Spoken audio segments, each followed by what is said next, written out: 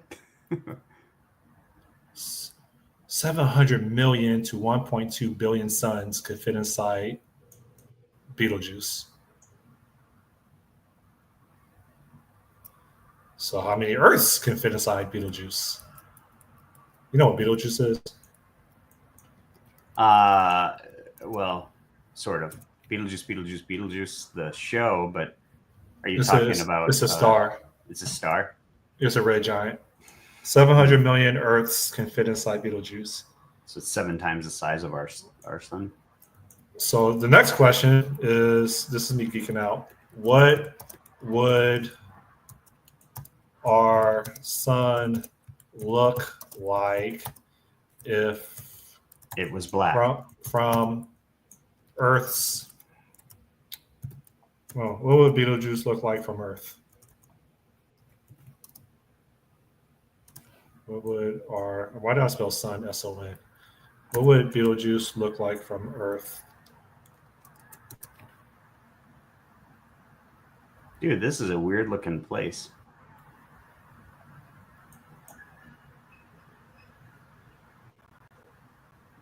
Parco Nakurup, Isle de Pasco. Why are there so many people who live on this island? Jeez. There's like 2 volcanoes.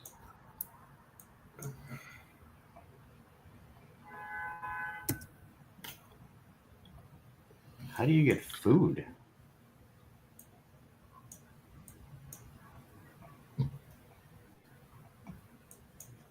What would Beetlejuice look like from Earth if it was 1 AU from Earth? What's an The AU? Beetlejuice aeronautical unit is the distance of Earth to the sun. It would engulf Earth. Oh, it would engulf Earth, and the planet would be completely vaporized. Yep. Wow. If Beetlejuice were 1 AU from Earth, or aeronautical unit from Earth, it would engulf Earth. The star would fill the entire sky, appearing as a red-hot plasma glowing in all directions, not as a distinct disk. It would be so close that it would be impossible to see the star's surface. Rather, one would be inside a star and subject to its immense heat and pressure. That is crazy.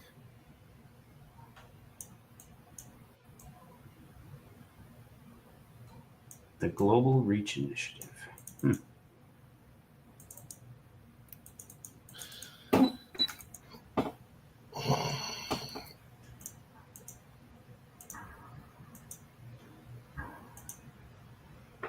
So what's your first actual production going to be then? Hold on for 1 second. How big would the star Betelgeuse appear from Earth if it was as close to us as Alpha Centauri? And then someone says, Betelgeuse already appears bigger than Alpha Centauri, despite being about 100 times further away. Which isn't the question. Moving in would mean that it would appear about 200 times larger, or 10 to 20 arc seconds. Roughly speaking, that it would make it appear as big as Saturn. Still a point for your eyes, but easily to resolve as a disk with a telescope. In terms of brightness, we're going by inverse square, so it would be 10,000 to 40,000 times brighter than it is now, equivalent to very roughly a difference of 10 magnitudes from its current 0.5 to about negative 9.5. Much brighter than any stars or planets, though not as bright as a full moon. That's enough to make it distinctly the most interesting object in the sky after the moon, and bright enough to see during the day. My bad. Were you saying about, you were asking about my project? Yeah, I was going to say, what's your first formal project going to be that you try to do? We're not talking about me being a tranny. We're talking about the camera thing. Yeah. Is it still a 30-second spot for? Yeah. You So keep talking about this week. I'm gonna probably end up buying a camera after like another 2 months, and then you're gonna be like, "Yeah, I'm not doing that anymore." I'm creating a. My plan is to create a 1 to 2 minute trailer on that basically Beach Mobile. It's a 1 to 2 minute trailer about a midlife crisis, leaving Cleveland, moving to Miami, and discovering something that that I was missing, and then it would be like a motorcycle, and so that's the trailer that I wanted to create. And so the B-roll is going to be Cleveland, B-roll is going to be Miami, and then a huge amount of the sound effects and the suspense is going to be like me racing through Miami with engines revving, cop sirens blaring, all that stuff. So I got my candidates from your crash. I was looking up funeral B-roll. Mm-hmm. I was trying to find like African American funeral like footage. I couldn't find it on That's because that's a myth. What does that mean? Like they have fucking around. They have footage of like white people funerals. I couldn't find black people. African Americans don't die. They just respawn. Okay. Yeah. Anyways, the platforms are biased. They're well, I guess they're not biased if you people make up the majority. But like, yeah, I couldn't find any black funeral footage. It was either mixed white and black, or it was just all white. So if you look for like Africa funerals, African funerals. No, but they're dressed differently. They're going to be dressed differently, right? I mean, I could look up like a developed country funeral with black people, like maybe. Although you could just generate one now with AI, right? Just go to ChatGPT. Make me an image because it's not dependable, man. If people swap chairs magically, like the video you saw. Yeah. Oh, you're trying to find footage of it. I see. Yeah. I want to B-roll footage. Time to go out to the cemetery in a predominantly black neighborhood and wait. Just start recording people. Recording people. I'm sorry, I need this footage. Please ignore me. Yeah, we see how well that goes. Get up deep into the casket and. Well, I told you I was taking photos of a girl having a meltdown at the park, and she got upset with me. Yes, photographing me. But this definitely is going to be my intro music, and this is In a world. I think this matches pretty well. And then I'm trying to figure out how to get this song embedded in the video and where in the video.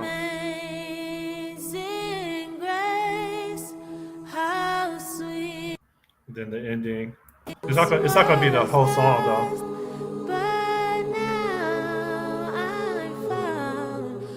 So that'll probably be towards the end if I can make it fit, if it does make sense.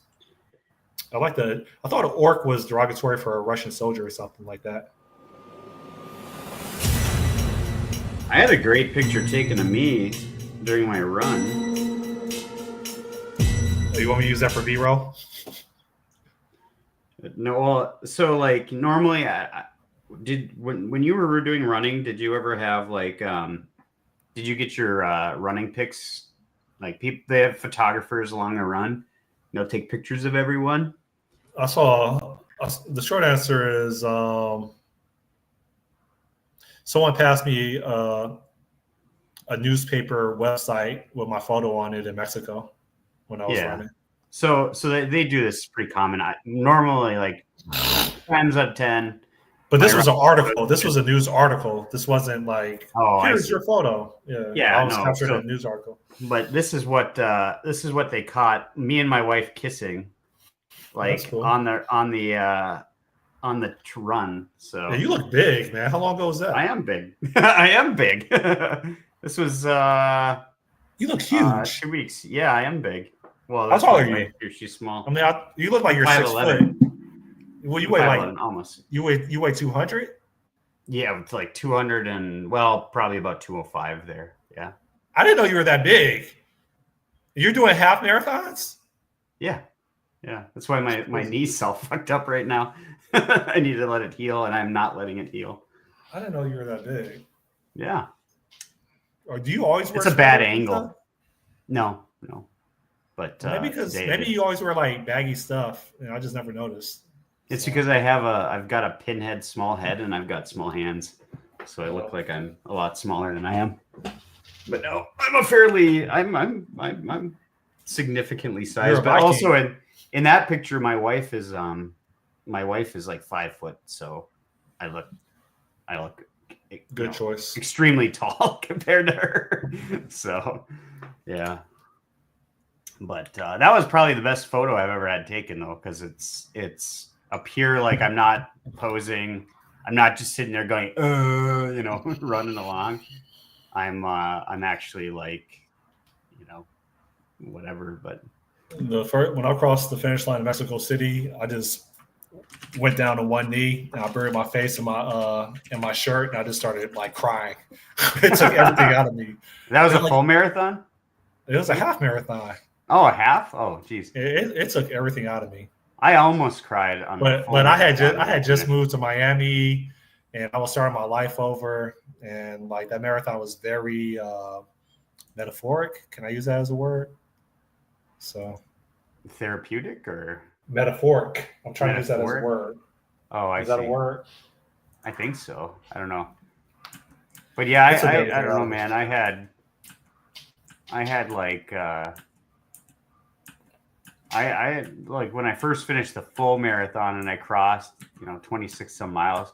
I must have just been out of my mind because I crossed and I looked at my kids and I just started like nearly bawling. Like it is an experience that I don't think people realize. Like when you get done with something that intense, that you're shocking the body, and the body's trying to figure out what's happening. And it's grueling and it's just insane. And you're shocking the body. You're shocking the body for like at least 1.5 hours. And if you're average, you're shocking the body for 3 hours if you're average. Yeah, and I'm not average. I'm slow as sin. They did get me in a few other photos. No. Average means average. It doesn't mean fast. Yeah. Well, if you believe what they say about marathon runners, there is no such thing as an average marathon runner. Because the average people don't run. mainstream population average. Yeah. The people that eat McDonald's and live sedentary lifestyles. Yeah, I'm slow. I think the average so I can run faster than the average for a 5K for sure. Because the average 5K run for males is like 30. I don't know. It's like 33 minutes or something, or 32 minutes. I don't remember. It's kind of whatever, and I can do it under 30 minutes. But half marathons and full marathons, I'm nowhere near the. I know I got to lose like 20 more pounds, I think, and then I'll have a chance of getting under a sub 5 marathon. They have a I think it's a 5K here in Fort Lauderdale every Thanksgiving on the beach. Yeah. Oh yeah, they got one here too, like a turkey run, they call it. I still have it back in my mind that I got to come down to the 7-mile run sometime on the bridges. Good. It shouldn't be too bad. It would take about an hour and 10 minutes, maybe. And then you could go fishing or do whatever. Yeah. Florida Keys is nice if you haven't drove it yet. No, I've never been south of Orlando, I don't think. In Florida. Yeah, I don't think I've ever been south of Orlando, other than on the boat, cruise boat. We drove, but it's a different country down here. Yeah, I get that. Yeah, like South Florida is pretty much a country within a country. So, all right. That's why there's a whole video game made about Miami. You think they're gonna release it? It's probably gonna just drop randomly one day, and people are gonna be super like, "What? It's actually coming out." No, I don't think they would do that, but I think it's going to be ready for the first like 2 weeks, and then people are going to move on. Yeah, our attention spans are low. Like out of maybe 50 million sales, like maybe like 5% will actually complete the game. So yeah, that's all right. Yeah, I suppose you got to run. Yep. All right. Yeah. Peace. Well, have a great day at work. Have a happy Halloween, and talk to you next week.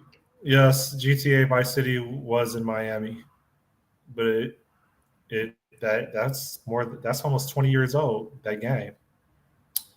So this is a modernized GTA Vice City. So oh God, man. Yeah, it's like weird when you think about that 20 people born in 2004 are now turning 21. God. No, every time I meet a cute chick, it reminds me of how elderly I am. So. All righty.